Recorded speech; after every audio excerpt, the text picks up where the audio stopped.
उस आदमी ने तांबे का बर्तन उठाया और उसे धीरे धीरे पोंछा, लेकिन अगले ही पल वह अचानक 100 मील दूर किसी के बाथरूम में प्रकट हो गया और उसकी आंखें सामने खड़े व्यक्ति से टकरा गईं। जिमेन, जिसने उसे मजबूर किया था, उसे वहीं रोक लेता है। उससे लगा कि यह सब बेवकूफी है, इसीलिए उसने जल्दी से तांबे के बर्तन को फिर से पोंछना शुरू कर दिया, लेकिन इस बार वह सीधे सड़क के बीचों बीच पहुंच गया। तभी उसके पीछे से तेज इंजन का हॉर्न सुनाई दिया। जिमेन डर गया और पोंछना रोक दिया। इस बार वह भाग्यशाली था, कम से कम कोई तात्कालिक खतरा नहीं था, लेकिन ध्यान से देखने पर उसे एहसास हुआ कि जिन छोटी बहनों को वह समझ रहा था, वे असल में स्टील के गोले पकड़े हुए बूढ़े ड्राइवर थे। उदास जिमेन ने फिर से बर्तन पोंछना शुरू कर दिया और अगले ही पल उसे जबरदस्त पछतावा हुआ, क्योंकि इस बार वह सीधे जेल के बाथरूम में आ पहुंचा था। हालांकि उसे अब भी वह स्टील का गोला पसंद था। उसके पास पछताने या दोबारा सोचने का समय नहीं था, लेकिन उसे उम्मीद नहीं थी कि अगली बार वह फांसी के मैदान में प्रकट होगा। नाजुक क्षण में जिमेन ने अनजाने में चायदानी निकाली और उसे रगड़ा, और इस बार वह सीधे युद्ध के मैदान में पहुंच गया। चारों तरफ गोलीबारी हो रही थी। गोलियों से बचते बचाते भागते समय उसकी चायदानी हाथ से गिर गई। जिमेन जानता था कि अगर यह सिलसिला चलता रहा तो उसकी मौत तय है। जान बचाने के लिए वह जल्दी से एक पेड़ पर चढ़ गया, लेकिन उसकी सांसें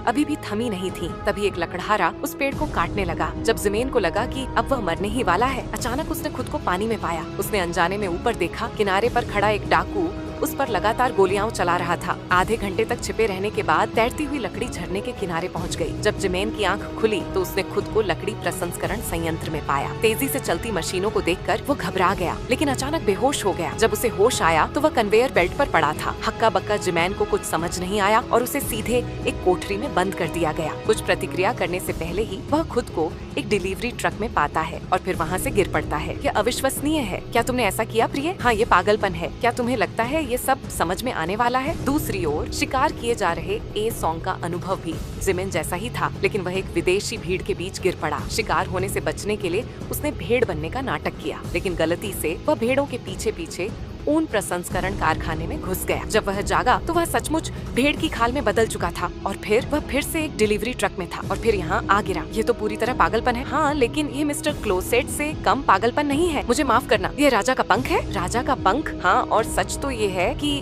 इसमें से छोटे छोटे पंख निकल रहे हैं। ये अविश्वसनीय है। ये तो कमाल है। क्या तुमने ये सीखा है?